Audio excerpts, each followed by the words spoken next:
All right. All right. Back on the People's Podcast with my brothers today. All right. Good to see y'all. Um, I'm gonna just go ahead and throw it around, let y'all introduce yourself. Let's start with the good doctor. Good doctor, tell him who you is. Man, like you said, I am the good doctor, the best one, the one and only. Oh, man, my name is Courtney Russell. Head Uh, ass. I'm a social activist, social entrepreneur, civil activist, and I feel really passionate about this, and I feel really blessed and honored that we can have this conversation just to raise awareness and to just keep the conversation going, and hopefully it can lead into some actionable steps towards change. Facts, facts. Who you want to pass it to? 3-2, let's get it. Hey, what's up, everybody? So my name is Chris Bennet. I go by 3-2, chef and MC. Um, I just kind of into other coming up with other trains of thought and thinking outside the box, making music that's outside the box, and just happy to be here and have some discussion that can hopefully propel us forward instead of keeping us on the hamster wheel. You know what I'm saying? Yeah. Appreciate you, brother King. My name is Akeem from Durham, North Carolina. History major. Just here to have a conversation, make sure the extra regular Negroes are heard. Well, I appreciate y'all brothers showing up, taking the time. And we're gonna get right into it. Hold on, I want to let you know though, Chef, we gotta put the link to that new video in the link of the description, bro. We gotta put that in Oh there. yeah, for sure. Yeah, that's Yeah, gotta so go. That's Yeah. a I got I've got a single coming out called "In the Kitchen." It's dropping in May. I've just been kind of releasing verse by verse to give people a taste before I actually put the whole track out. So keep an eye out for that. It'll be available exclusively on mc32.com and my Bandcamp. I'm not getting pimped by Spotify, so ooh, not Ooh. getting pimped by Spotify. Yo, so let me ask you a question though, because honestly, when you first, I remember when I first heard that song, it was in the lodge, and you performed it live, I think. And uh-huh. then did you make that beat? Yeah. Oh man, wait, listen. If y'all have not heard this, wait till y'all hear this, man. It's one of the most creative beats I've ever heard, like with the chef's knife tapping on the cutting board. Killer, killer. We definitely gonna put that in the link in the descriptions and all that. Yeah, you can't see because it's blurry, but this is basically I'm in my walk-in closet, and that's where I make all the beats. So I'm surrounded by my equipment right now. I've just been in here working on beats before this started. So Yes, yes. All right, so we definitely gonna bless y'all with that. All right, so let's jump into it, good brothers. So the question of the day: Can we use economics? Can we use economics to achieve freedom? Meaning, like the mechanisms of money. Um, how can we use that to improve our quality of life for ourselves and each other? Um, let's just hear it. Let's hear what folks got to say. Anybody can jump in. one thing I'll say is we have to do better, myself included, about understanding money and understanding economics. Um, and we have to have people that are trustworthy amongst us willing to teach. I feel like there's a lot of people who once they get that knowledge they kind of go off in their own lane, and it's sort of like when you learn how to play spades. Either you learn real young or you just don't. And so then when you get to a certain age, if you never learn, then everybody who knows just looks down upon you for not learning, but they don't want to teach you. And I feel like that's kind of how, and then you just get to a point where you're just somehow supposed to know. And I feel like sometimes financial literacy is the same way amongst us, where we learn, and then it's like a lot of people will have the mentality of, I figured it out, you will figure it out. And on the other side, there's people that are afraid of getting taken advantage of by people. And so they don't reach out for that information, or they don't know how to discern what's real from what's bullshit and what is like, especially because it takes money to make money, and people are scared of taking it when we already don't make enough money generally, as like culturally we're on the lower brackets of that, economically. So when you have the little scraps that you get, not knowing where to properly put them, where you're not gonna, where you don't have a fear of losing everything. It's a real fear for people, and if you don't know, if you don't have that proper education for that, then it kind of keeps you stunted. So then the people that know, they go off on their own and they kind of move into this other realm, and a lot of information isn't being trickled down to the regular people. Mm-hmm. And I feel like that's where we're getting stunted. Give me go a little bit further and just tell me a little bit more about, like, when you say, like, what kind of education do you think folks need? Like what does that entail? Well, so I feel like we get a little bit of information in segments and tidbits, but not the whole picture at once. For example, you go on Instagram or YouTube, and there's all these ads. Like, people just started figuring out about LLCs, and now every ad you see is somebody saying, "Oh, you got to get an LLC. Once you get an LLC, da, da, da, da." But then you don't figure out everything surrounding that and what the difference is between an LLC and other forms of licenses and all that stuff that you need. And so for some people, they oversimplify it to the point where you see an ad that just says get an LLC. So then people spend money to get an LLC, and then they're like, now what? Like, they don't realize that you have to actually have a business plan and a business model and a viable business in order to get an LLC, in order to get some revenue. But if all you're doing is making screen printed shirts every once in a while, or making plates from your kitchen and stuff like that, and you think that getting an LLC is all you need to start racking in dough, but there's a whole lot of middle ground in between that people don't know about. People don't know about tax IDs numbers, and people don't know about filing their taxes for businesses and getting all of the necessary paperwork and the red tape involved in order to actually start making some significant revenue. So so you go in blind with just a fragment of the information, and then you don't know where to go from there, and you don't know who to ask. Got you. So financial literacy as a good first step in terms of getting more people involved in, um, I guess you could say, like, economics or community economics, but like the financial literacy piece, so folks know what they're doing. Yeah. Got you. Doc, you got something to say over there, good brother? What you got? I mean, I'm just listening, man. Literacy in everything is the most important thing, and not moving on emotion, especially in business. Understanding that in order for you to take actionable steps to create a lifestyle that's going to support yourself, your family, your community, you have to know. That's as simple as that. And so, if you're being emotional with when it comes to economics, it's going to be a proven recipe for failure. And because everything comes back to economics. We've had many of these conversations, and some people don't agree, some people do agree. Um, but I know I feel like if economics done in a way that is empowering, it can be liberatory. When someone says you're doing business, it has a very bad connotation because of the exploitative nature that has been done when it comes to business. But if you said I work hard to say if I'm going to do business, it's coming at a cost of like making sure that people are seen, people are appreciated, and then we can all eat together.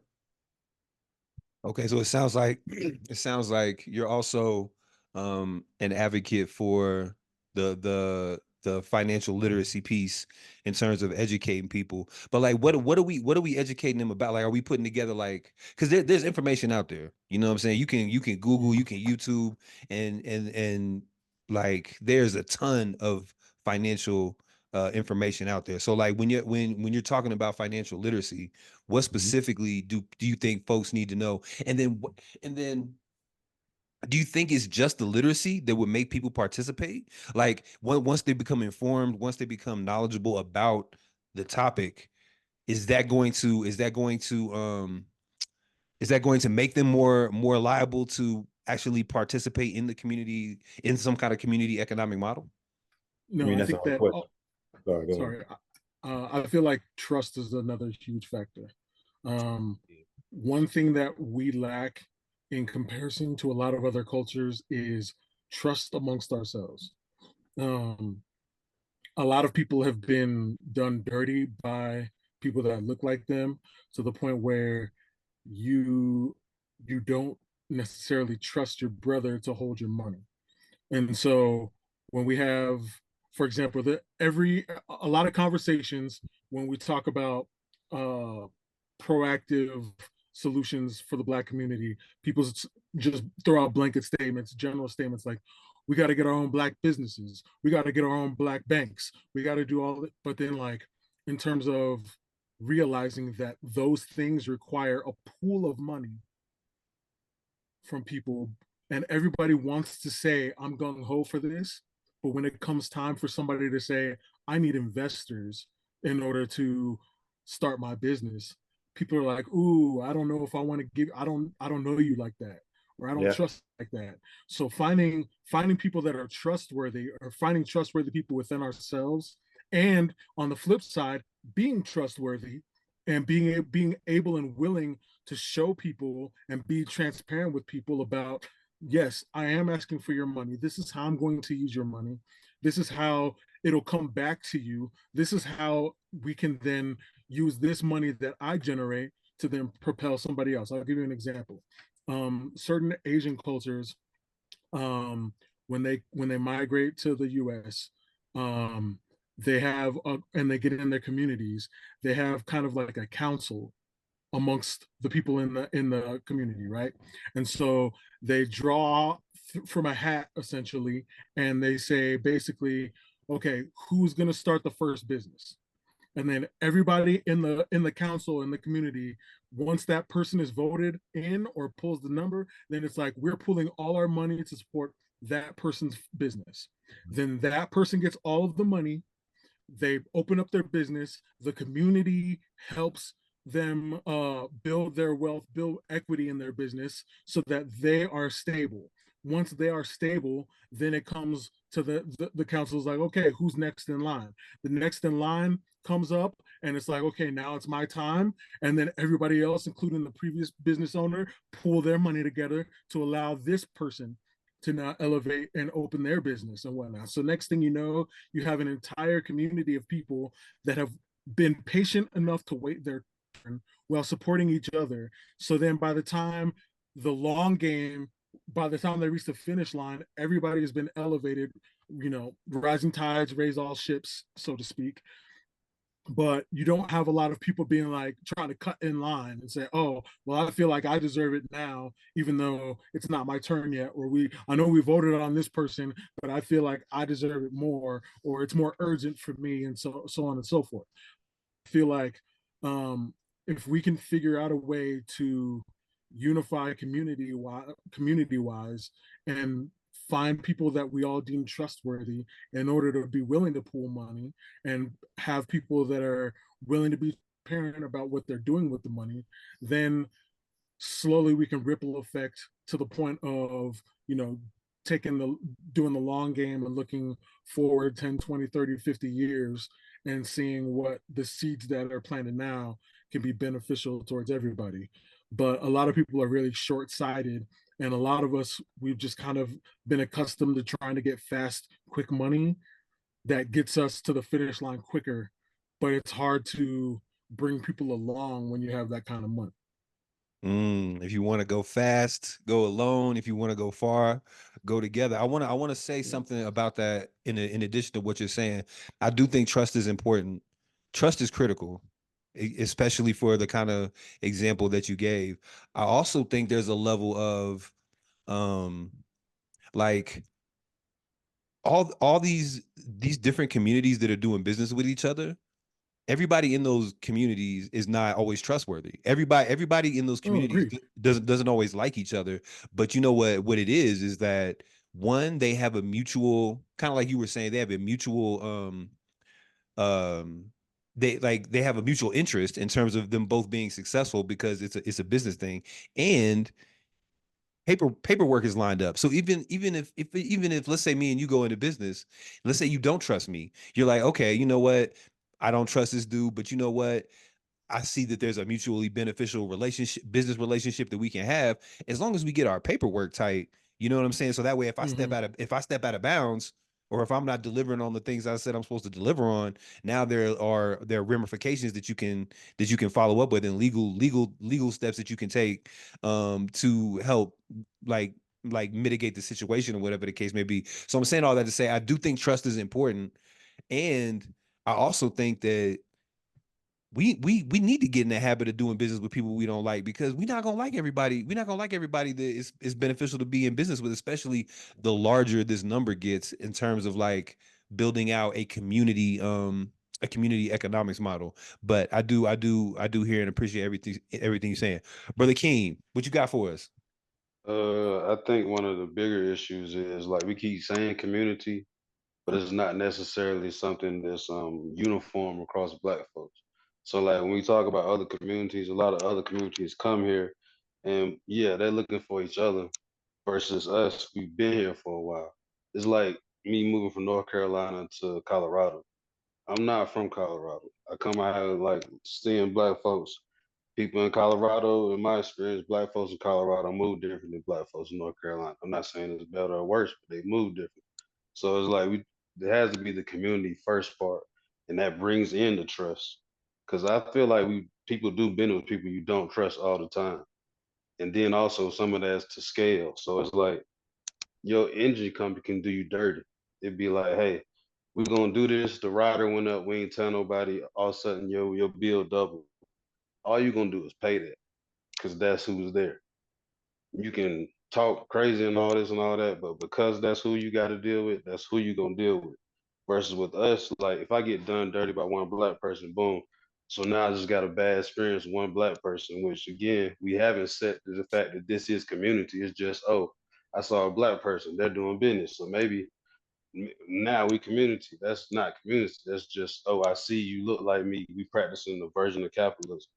I feel like the biggest part again is just really having an idea of what community is, defining it for ourselves, and moving in that way. Because then, like even with Black folks that are not from the United States, like Africans generally move in community, not even if they're from the same country. Because like you go to Harlem, go to New York, the Cameroonians and Nigerians is next to each other. They not the same people, but they gonna talk. They're gonna build up. They're gonna be able to do business within each other because they know they're trying to grow together. It's just I really think that since we've been here so long, it sounds crazy, but I feel like we've taken on a lot of the individualism that comes along with capitalism and being in America. So like we get the exceptional Negroes and we know it's a trope, but that don't mean we shoot it down as a community. Cause like I mean, think about like okay, say like gangs started as community protection and then it devolved. But then as a community, we haven't been able to reel those gangs back in. So it's to me, it still is the biggest point is we have if we truly have community, we can do all these things. But I don't know necessarily that's the case. We have pockets of people dealing with each other, and then either you in a successful pocket or you're not. So just to take that a step further, how can we promote the correct sense of community amongst our people? I think we have to like actually be around each other again outside of like things that exclude other people. So like this is an example. Like when Malcolm X came back from Mecca, when he got it, left the NOI, he had two organizations. There was a Muslim organization, then there was just an organization for Black folks to come together. Like if it's based around religion, people come to that, but then everybody's not gonna be that religion, so we each other.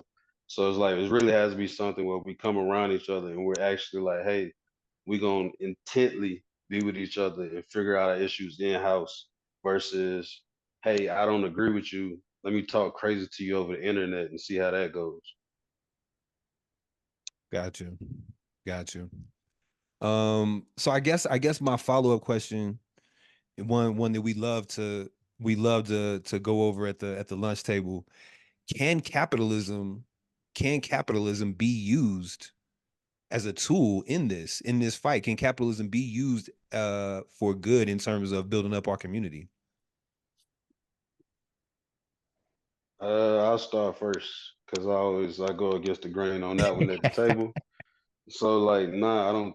In some ways, maybe, but not really, because it's like at the end of the day, It's like the economics piece. Yeah, economics should be able to get us free, but it's like who is getting free? Because like in Africa, with this the motherland, they're not controlling their resources. So like them running down the economics, that's why there's not much wealth in the land because somebody else is running all their products, and like basically you got a job to make a little bit of money while somebody's making the lion's share off of your land and your country. And that's pretty much what happened with capitalism. Yeah, a couple of us gonna get it, and that's just what it's gonna be. It's gonna be a couple of us because that's how capitalism is made. Capitalism is not built to rise everybody. Somebody has to be on the low end because that's who we capitalizing off of. Especially when it goes to scale. Like I understand collective economics, like in a neighborhood, we're gonna come together. Yeah, that's gonna do something. However, once we want to go to scale and we want to be like, oh, we want to have $1 billion corporation, it's different. This is just like think about all the hair care products, black hair care products that went crazy in the 2000s. Most of them are no longer owned by black people because they tried to scale, and when they did scale, they either got bought out or now they have a small percentage in their own company. And the people that came in have now changed the product, so the product's not even what it used to be. So most black folks then left it. So I guess my question is why does let's say we do have $1 billion business. Let's say like the four of us, we run $1 billion business, whatever the case may be. Why does capitalism by nature have to be exploitive? Because generally it depends on like where you getting your what is the business. So the business is based on a product Let's and say not let's a say we sell let's service. say we selling vegetables. We We selling selling vegetables. vegetables. All right, cool. So we selling vegetables. I just heard something about this. We're selling vegetables, or was it Bill Clinton and them basically ruined the whole thing for vegetables in on this side of the world. So like they changed up the was it like NAFTA agreement. It changed up how you trade vegetables in the Americas. So again, if we got vegetables and we are being our corporation, where are we getting our vegetables? How much are we paying these people? Because if we do it like it's being done now, then okay, yeah, they're gonna go out there and make $2 an hour, and Okay, so yeah, here's we'll so be so so here's my millionaires. here's my question. Here's my question. If we're running it and we set the Mhm. prices, why at what point does it become a mutually beneficial business relationship between us and wherever we're getting our vegetables from and whoever's distributing them and all that stuff? At what point does it become just like, hey, we just in business together and this is a I agree on the numbers, you agree on the numbers, and then like, but nobody feels like they're getting exploited. How do we reach that point? Got you. We can even get to that point, but the issue with that is this world is Walmart. So while we making it equitable for the grower, we're in contention, we're in competition with somebody who's not. So when somebody sees our fruit and the competition fruit at Walmart and ours costs $5 and theirs costs three, the average American is gonna take that $3 product and move on. Cause that's the real issue. It comes to cost in competition.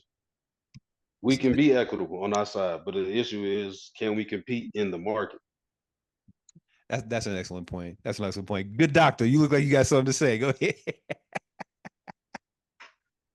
Everybody knows that like I exclusively wear Jordans, not because they're a better shoe. Because what you're saying, if you incorporated that on standard, 100%, you're right. But it comes up to a point also too. People appreciate a story. We've had this conversation a lot of times before. Yeah, it would take longer for individuals to for us to make that $1 billion if we are less exploitative, but it can be done, right? And so just like Jordans, they're not the best shoe. A lot of times they don't even look the best. They're not the most comfortable. You know what I mean? So going by what you just said, Jordan is is more expensive than other shoes who may have even been better. But because of the stories associated with yours, that's why he continues to make the kind of capital that he does because of the story.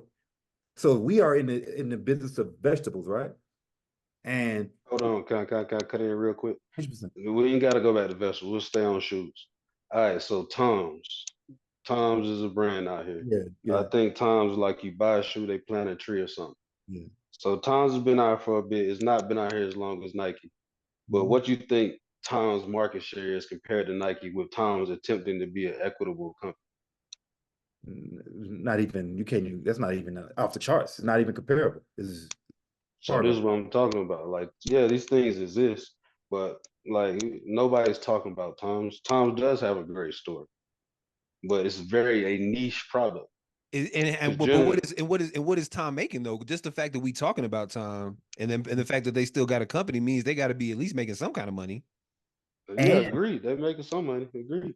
and Go ahead. Nike, you're going to get. Obviously, if I start a little mom and pop shop, right? Us four, not mom and pop, us four start a shop, vegetable, and we competing against Target, Walmart. Of course, it's going to take a longer. We may not even see the competitive results of what we want to see in our lifetime because of the nature of and the amount of the machine that's behind the Walmart and the Target. However, Yeah. can't beat my father. Go ahead, bro. Nah, you got it, bro. I got you right after. No, I can't. You know this, King. I can't be okay with. That's how it is. It ain't gonna happen. It ain't gonna change. To me, that sounds insane. You know what I'm saying? So I think there always has to be a time where enough is enough because capitalism is of such that it can be reformed, it has to be abolished and redefined. So under what you're talking about, capitalism, 100%, we can never change that. Uh, by what exists today, it's always going to be exploited naked. But just like we said at the table, if we nitpicked every aspect of our company so that we make sure individuals that are growing the food, I'm back on vegetables, are getting the food, are the manufacturer, the building, the lights, healthcare, all of the stuff that goes into a company is equitable for everything. It will take a lot of work, but it can be done. Agree. I think we definitely always have to move forward with a mind that it can be done. My only point about this is like we have to be really truthful about what it is in the market. All right, so we talking about going against Walmart and Target. We're not even necessarily going against Walmart and Target. You're trying to get in Walmart and Target. So we can bring up the story, the recent story of Snoop Dogg. Everybody likes Snoop Dogg. However, Snoop Dogg was in Walmart and he had to sue. He tried to sue Walmart because his product is there, but his product doesn't get any placement. Again, it goes back to how you scale in the space. It's like, oh, where are you gonna be at? Kellogg's is up here. So my eyes in the grocery store, I'm gonna see Kellogg's, I'm gonna see General Mills. If you down there on the bottom, oh yeah, you exist. But that's not how a grocery store works. That's not this is scientifically done. My True. eyes are gonna fall here. Hmm? Your product may exist, but I don't know about it. Yeah, And it's not gonna be prevalent to me because of its placement. yeah, So again, to me, it's like community is the biggest part because many of the things we need we can get from each other. And I ain't saying these things can go to scale, but we have to be able to get these things together. So then, like you're saying, we can create something outside of the capitalism. Because in my opinion, the way that we would all um, get something great from capitalism is we had control over the things that feed capitalism, but that's not the fact. Like legitly to like have control over raw materials that feed the world, you got to go to war, and we don't can't go to war. It's just we can't go to war. It's not a real thing right now. Like mm, we can't go free the Congo. It's not a real thing right now. So it's like we have to come back as a community and see what we can do for each other here locally together and build out from there. But like to scale to be like I want to get my thing top shelf in Walmart and all that's cool, but at some point it's gonna be outside money because that's what's been proven across the board. mhm. As what's my man what's the name son the third he came up with the social media thing that people still Oh, not really oh, talking about. yeah. I just set up a profile on there yesterday. Isaac Hayes the third. Isaac Hayes the Isaac third. Hayes Yep. the third. I can't remember the social media Fan platform, but base. fan It's base. fan So like base. we Yep. talking about like people come up with these things and like they actually create an equitable model, but because it doesn't have the marketing or the cachet that's currently out there is not something that's really talked about. The fan base been out for a while now. It's not like 1 year, 2 years. It's been out for at least 5, 6 years, but it hasn't caught on, even not in our community. Because like, well, I'm gonna leave it there. So if I hear you correctly, and I think you're making some good points. If I hear you correctly, you're saying